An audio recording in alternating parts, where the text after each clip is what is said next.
नमस्कार दोस्तों, स्वागत है आप सभी का हमारे YouTube channel Kundan Saini maths पर। चलिए शुरू करते हैं आज की अपनी क्लास को। देखिए क्लास नंबर 23 है।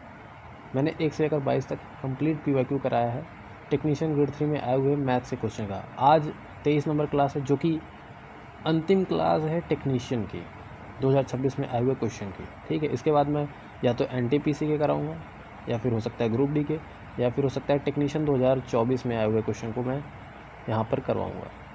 तो अगर आप पूरी वीडियो 1 से लेकर 23 तक देख लेते हैं तो आपका मैथ्स का कोई भी जो फंडा है क्लियर नहीं हो रहा है वो क्लियर हो जाएगा और आपको पूरे मैथ्स के क्वेश्चन समझ में आ जाएंगे जो कि 2026 में आए हुए थे। तो चलिए शुरू करते हैं आज की अपनी क्लास को। पहले क्वेश्चन से स्टार्ट करते हैं, लेकिन उससे पहले अगर आप हमारे चैनल पहली बार आए हैं तो चैनल को सब्सक्राइब करना ना भूलें, बेल आइकन को जरूर प्रेस करें ताकि आपको हमारी वीडियो की नोटिफिकेशन मिलती रहे। चलिए शुरू करते हैं आज की क्लास। पहला क्वेश्चन देखते हैं क्या कह रहा है। क्वेश्चन कह रहा है आंकड़ों का बहुलक क्या है। देखिए बहुलक मतलब मोस्ट रिपीटेड नंबर, यानी सबसे ज़्यादा रिपीट हुए वाला, यानी सबसे ज़्यादा रिपीट होने वाला नंबर, उसी को बहुलक कहा जाता है। तो देखते हैं, बाई ऑप्शन चेक करते हैं। तो 40 पहला ऑप्शन दिया है, तो 40 देख लेते हैं कितनी बार है। 1 बार, 2 बार, 3 बार, 4 बार। 40 4 बार दिया हुआ है। ठीक। 43 देख लेते हैं कितनी बार है। 1 बार, 2 बार, 2 बार दिया है 43 2 बार। 46 देख लेते हैं। 46 1 बार, 46 2 बार, 46 भी 2 बार है। 45 देख लेते हैं। 45 1 बार, 45 2 बार। मतलब सभी 2 बार दिए हैं 40 को छोड़ के। तो 40 कितनी बार है, 4 बार। और यही हमारा राइट आंसर भी होगा। Option number A is the correct answer for this question. चलिए नेक्स्ट क्वेश्चन देखते हैं, आज का दूसरा क्वेश्चन। देखिए अंतिम शिफ्ट का क्वेश्चन है ये सभी। इसमें 5 क्वेश्चन ही मैंने लिया है और 5 क्वेश्चन लास्ट के जो हैं वो मैंने लिए हुए हैं NTPC के। चलिए आपको बताते हैं कैसे करेंगे इसको। एक बिक्री के दौरान 44% माल 47% लाभ पर बेचा जाता है। शेष माल का 25% माल 22% लाभ पर बेचा जाता है और शेष माल 38% हानि पर बेचा जाता है। यदि समग्र लाभ X% है तो X का मान ज्ञात कीजिए। करते हैं। देखिए 44%, 25% और शेष माल। ठीक। 44% कितना होता है, 4/11/25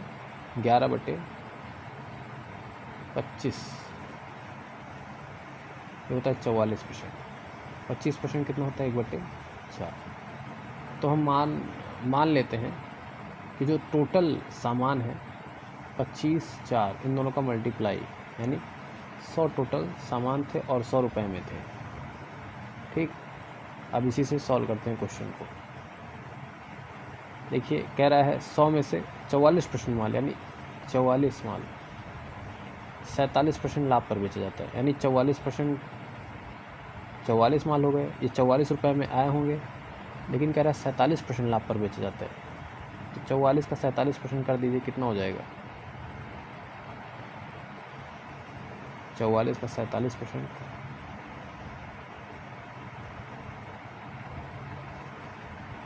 करते हैं, मल्टीप्लाई करना पड़ेगा। 44 गुणे 47 करते हैं मल्टीप्लाई। 7 चौक 28, 2 बचेगा। 7 चौक 28, 4 चौक 16, 16 और 28 कितना होगा, 44, 44 2 46, 4 बचेगा। 4 चौक 16, 16 4 20, यानी 2068 आ रहा है। बटे 100 करेंगे देन 20, तो 20.68 रुपये हमको एक्स्ट्रा देना है, यानी लाभ हुआ है ना हमको। तो 44 में 20 रुपये और बढ़ा देंगे तो कितना हो जाएगा हमको फ़ायदा।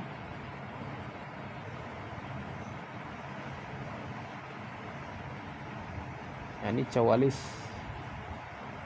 माल को कितने में भेजा है मैंने, यानी 44 माल को कितने पर बेचा है हमने, 20 रुपये ज़्यादा करके, यानी 64.68 रुपये में। ठीक। ये हो गया 44 का। अब आगे कह रहा है शेष माल का 25%। शेष माल का 25%, शेष कितना बचा है, 56। 56 का 1/4 करेंगे तो 14। 14 को 14 रुपये में हम खरीदे होंगे, लेकिन यहाँ पे देखिए क्या कह रहा है, उसको 22% लाभ पर बेचा गया। तो 14 का 22% निकाल लेते हैं। 14 दूनी 28, 2 30 बटे 100, यानी 3.08 रुपये का हमको फ़ायदा हुआ है। ख़रीदा हो गया हमने ₹14 में ही, लेकिन 3 रुपये ज़्यादा करके बेच रहे हैं, यानी 17.08 रुपये में हमने बेचा उसको। चलिए ये हो गया। यहाँ पे शेष माल का 14% भी हो गया, ठीक 25% भी हो गया। और आगे कह रहा है शेष माल का 38%,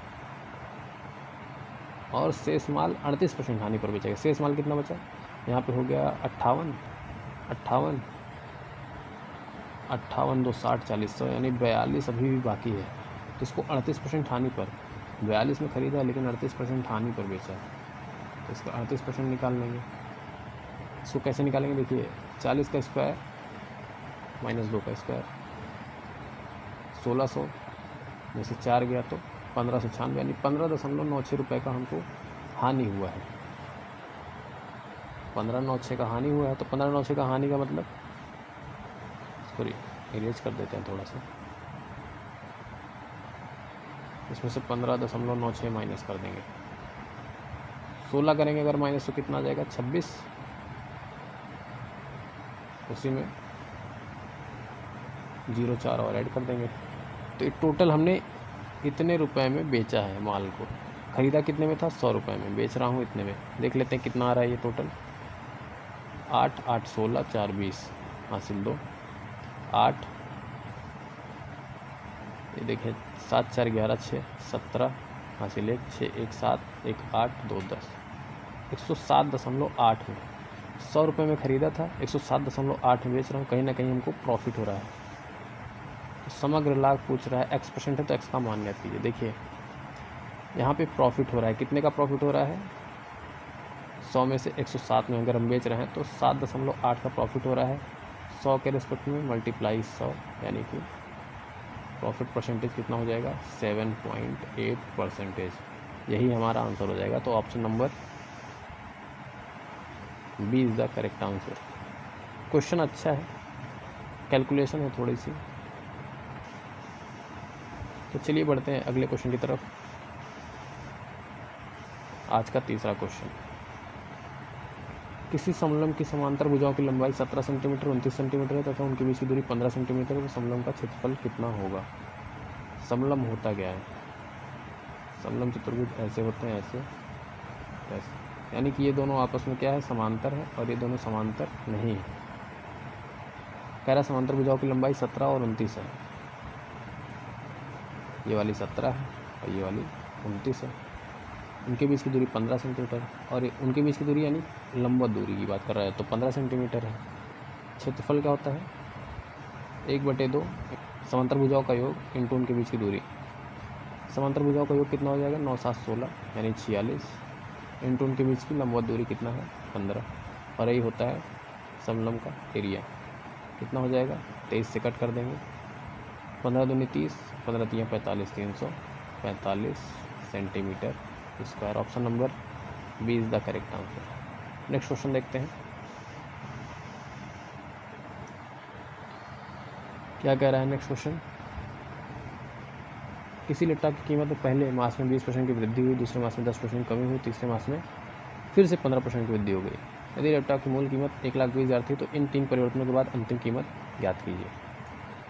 20% की वृद्धि का मतलब 1/5 होता है। पहले 5 था, अब 6 हो गया।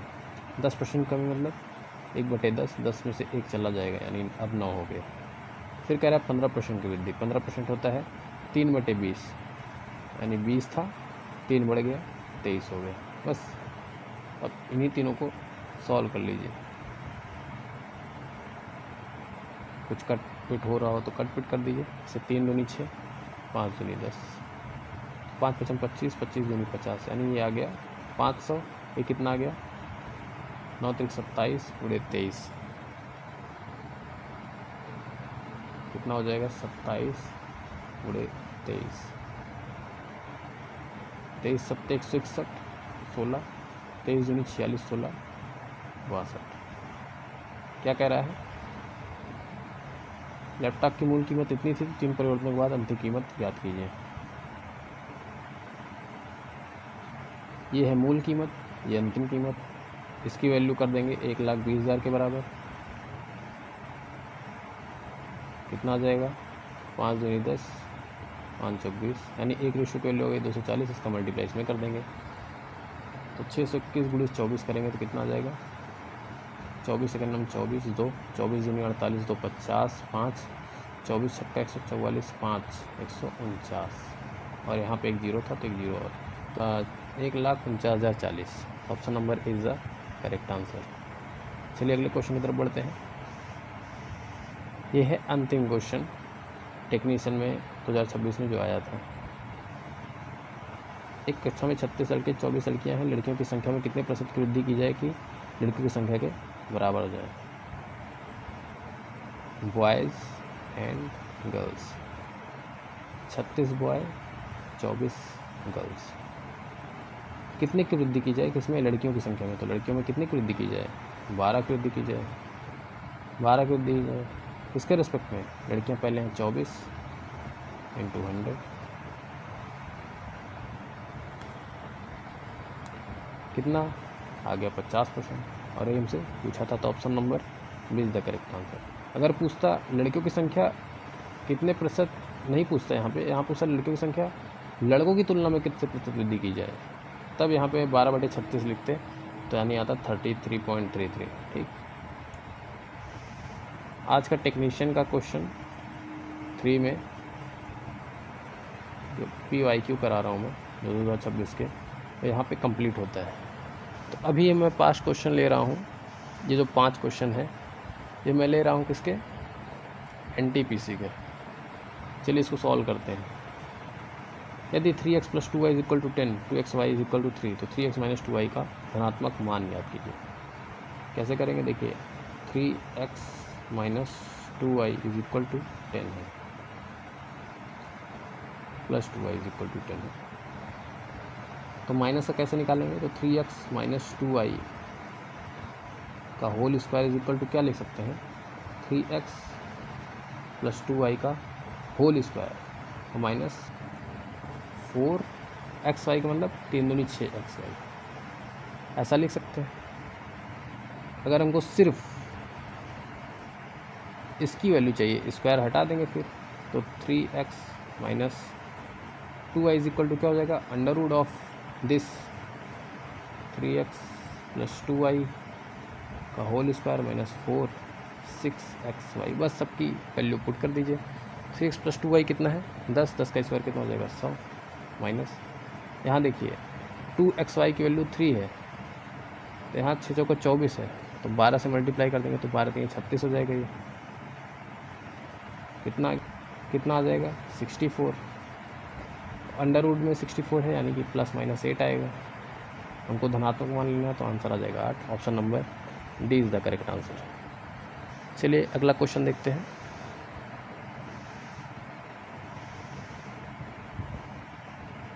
यदि अल्फा बीटा द्विघात समीकरण 2x² - 3x + 5 = 0 के मूल है तो α² + β² का मान ज्ञात कीजिए। देखिए सेम वही हो गया, तो α² + β², हम इसको क्या लिख सकते हैं, अल्फ़ा + बीटा का whole square minus 2α beta. Alpha + beta होता है क्या, -b/a, मूलक का योगफल होता है -b/a, -b मतलब 3/2। अल्फ़ा × बीटा होता है क्या, c/a, c का मतलब 5/2।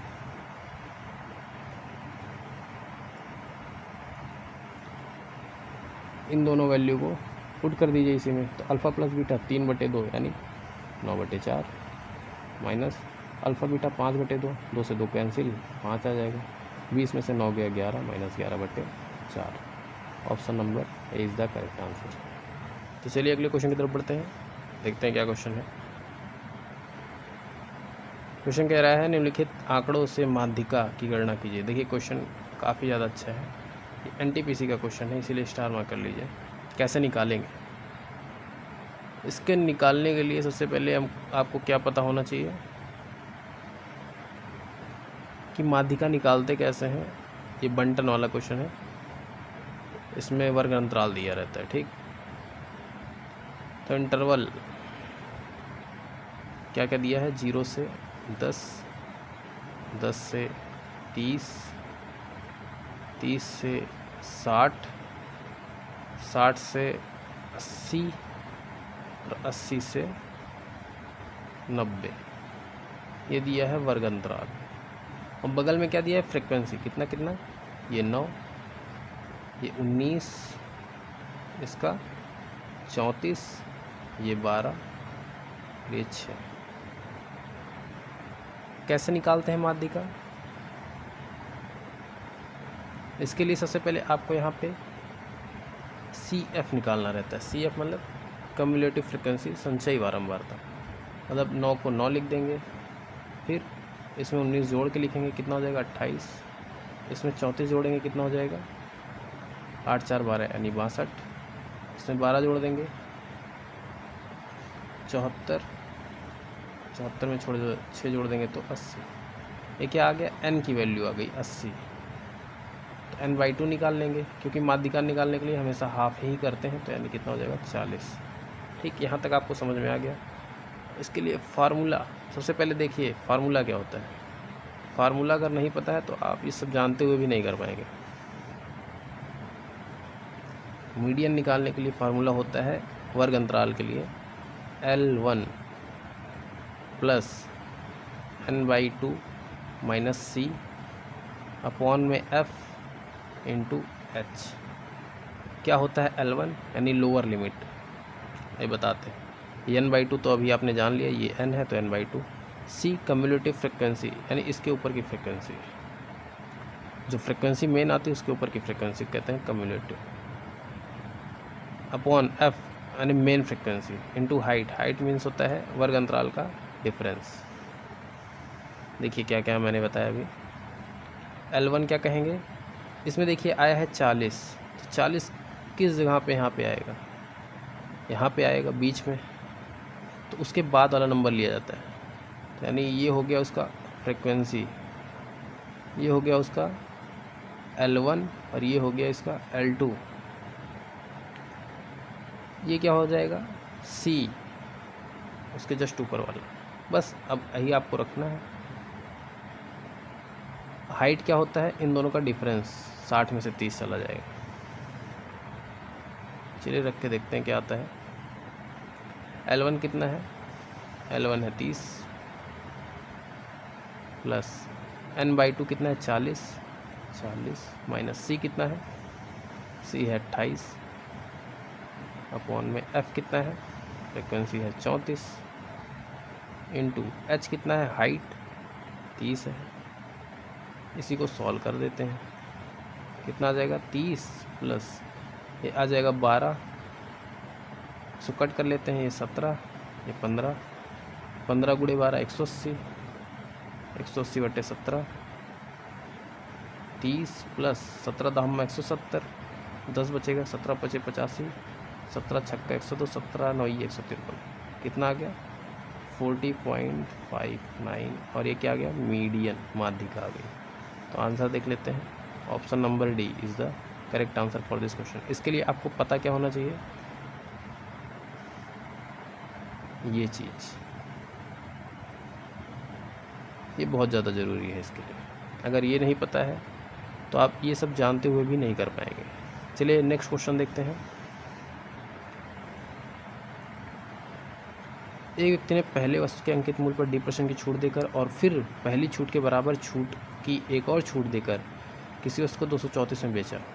यदि वस्तु का अंकित मूल्य 1800 है तो D का मान ज्ञात कीजिए। देखिए यहाँ पे D% की छूट देकर फिर पहली छूट के बराबर कह रहा है छूट देकर, ना कि सक्सेसिव कह रहा है। ये सक्सेसिव नहीं है, ये क्या है, एक बार दे के फिर एक बार दिया जा रहा है।